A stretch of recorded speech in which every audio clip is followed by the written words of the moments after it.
Broadcasting from the Inland Empire in these great United States of America. I bid you all good morning, good afternoon, good evening, wherever you may be tuning in from across all time zones on this planet we call Earth. This is The Next World, and I am your host, Sir Edward.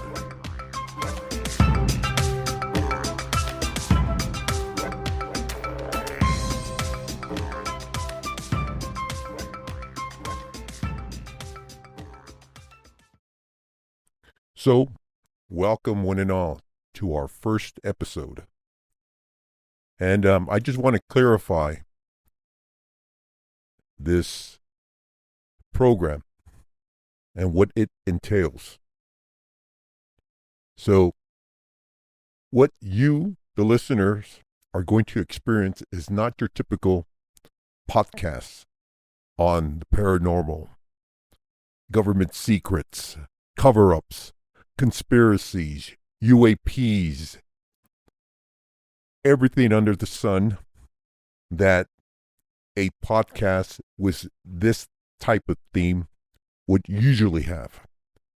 We're going to go beyond that. We're going to go into the what ifs, into the possibilities of a path that humanity might take, might have. And it's going to be up to you, the listener, to decide if some of this subjects that comes about on this program is real or not. Is it fiction or is it nonfiction? Some of the characters you're going to hear, they might make you laugh. They might make you angry, but they're going to do something to your feelings. And that's what we're here to do, to keep the listener aware, open their mind, their eyes to the possibilities of what is out there. Because the impossible is possible. And we're going to stay with that fact. It is possible. Everything. So, here at the Next World, we will be exploring uncharted territories where myth, legends, rumors collides with reality. Where technology brushes up against the paranormal. And where the future is not just imagined, but dissected in all its intricate possibilities. But I'm not doing this alone. I got a team with me. Well, not actually a team.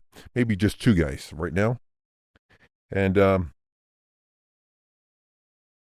first person I have is our producer and writer, a man of impeccable taste and unrivaled wit. Archibald Grayson. Archie, his nickname. Archie, say hello to our listeners. Thank you, Sir Edward. Hello, listeners. As Sir Edward has graciously pointed out, I am the pen behind the prose, the brain behind the brilliance. I keep the show running like a well-oiled machine, if I do say so myself. And I am here to keep the skeptics alive, as one might say. But that is more than I can do. Did I also say what a character he is? And next, and then we have our audio engineer, the ever-talented Pablo, the Pollo. Well, okay. Pablo is a unique type of person. So I'm just going to let you know that when you listen to Pablo, you'll understand why he's called Pablo the Pollo. And as you can tell, he's Hispanic descent. And he, at this current time, at these current times, he is somewhat paranoid about being out there. So, Pablo, might you want to say something to the listeners? Don Edward, thank you for having me here. I'm nervous talking here on this mic because I don't know.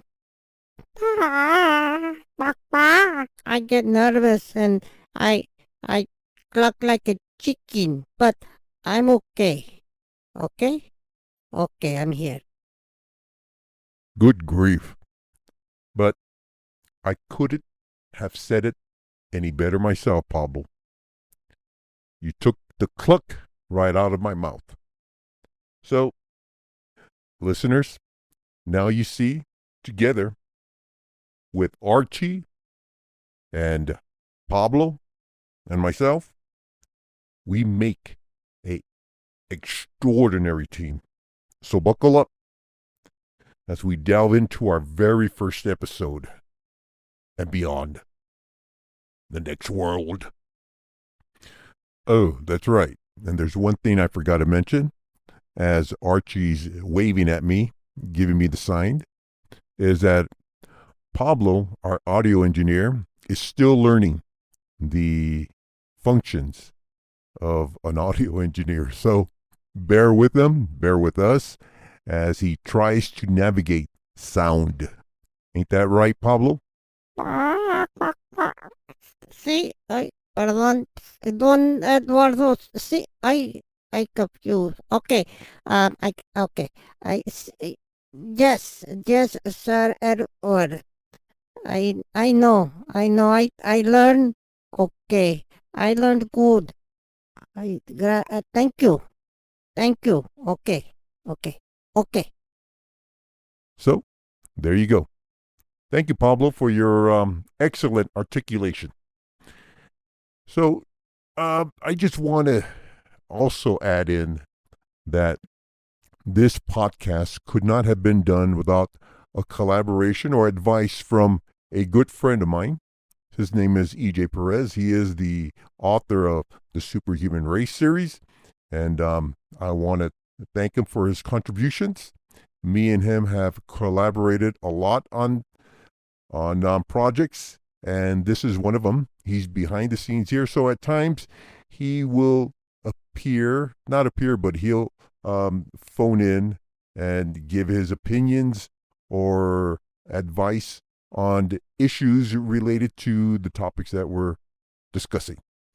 And another thing I have is I got some rules for this program, and there are only 2 rules that I have, and that is, number 1, I will not use bad language. I do not condone bad language on this podcast, and none of my guests will be sounding off with bad language.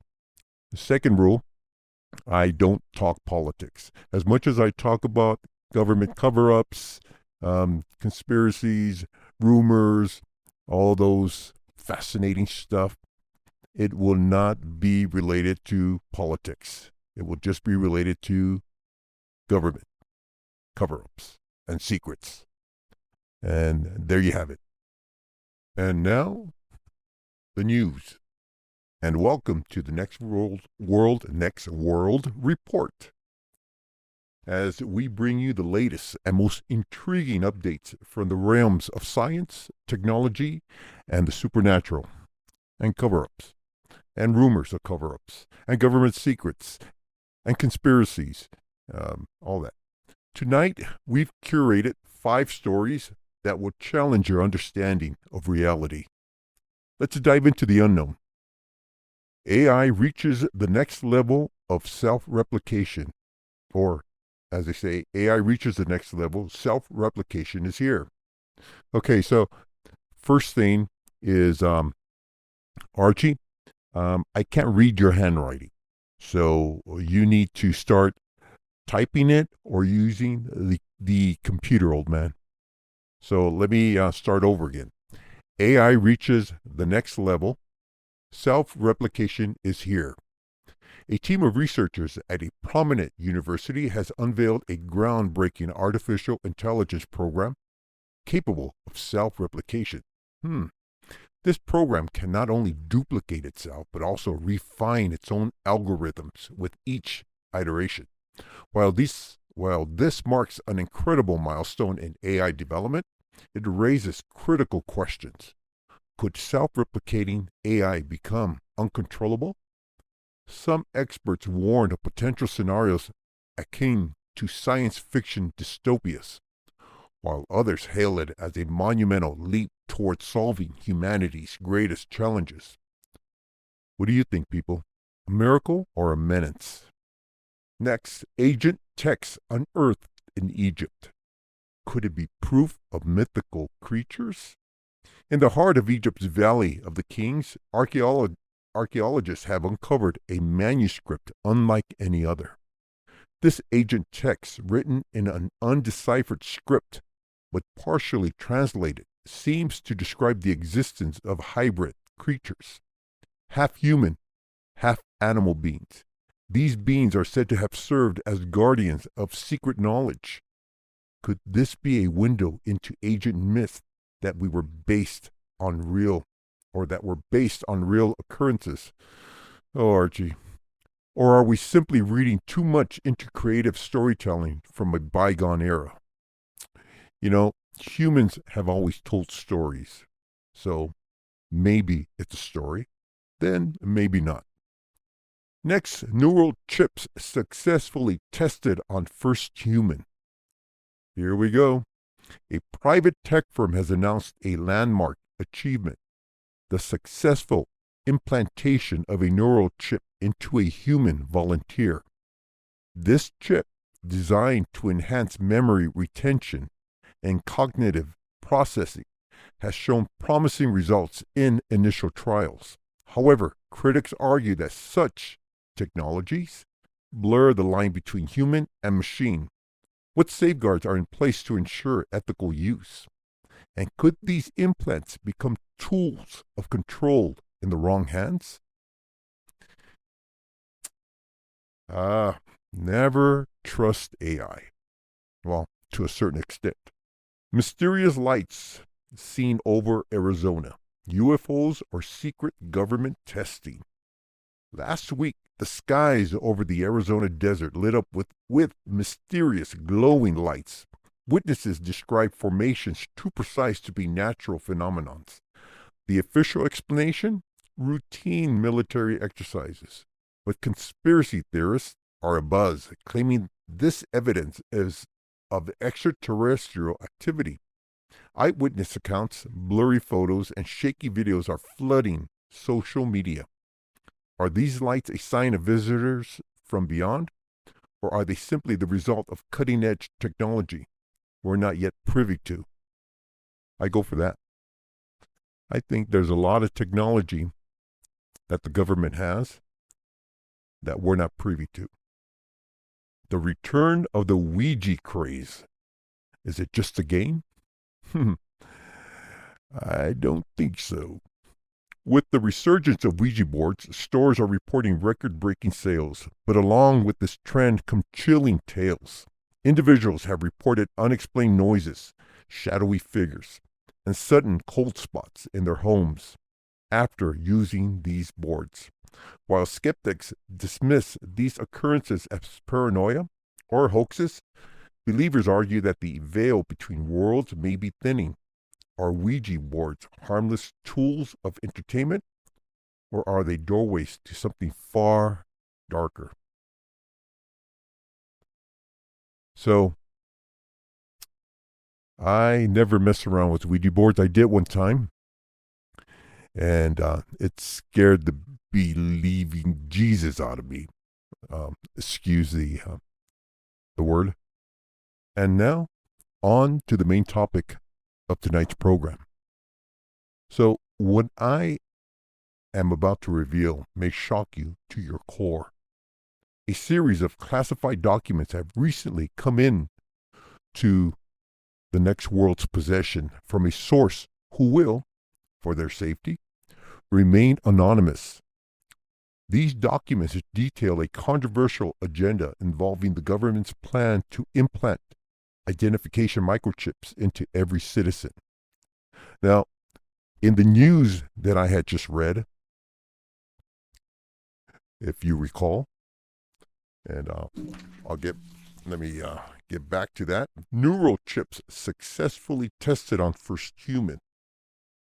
So, on that news front, they tested on a human for the first time. But is it the first time? Is it just the beginning? Or has it already happened? Because the documents I have, they detail a controversial agenda involving the government's plan to implant identification microchips into every citizen. So, think about this. The documents describe a multi-phase rollout of a microchip identification system. What's the objective here? Well, what this document says, it's to replace all current forms of identification with a subdermal chip capable of storing not just personal identity, but also medical records, financial data, and access to government services. The plan, according to these documents, is to entice citizens with incentives.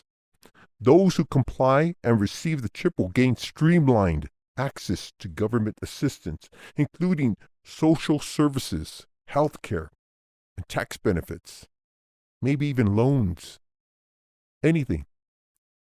But it doesn't stop there. These documents suggest that the financial sector is already being courted. Well, it's being courted for cooperation. There are talks of major loan institutions and mortgage lenders exploring how chip identification could simplify home purchases and car loans. Imagine a future where a chip scan could instantly verify your credit history and pre-approve you for a loan. So easy. More troubling, though, is the mention of major retail chains expressing interest. Could it be that soon you'll need to be chipped just to buy groceries or clothes? That's something to imagine, isn't it? Now, why is this happening? According to these documents, the ultimate goal is complete societal control.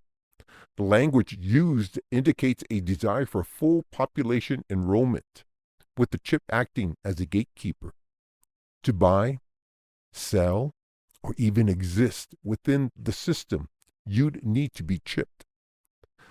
There are also whispers, rumors, unconfirmed, but also chilling, of advanced versions of these chips being tested with neural integration capabilities, creating not just a form of ID, but a means of behavior monitoring and control. So let's just say that you're addicted to something. Well, that's a good thing about it, right? It can control your impulses. You go beyond that. Start thinking beyond how much it can control impulses, control behavior, or your personality.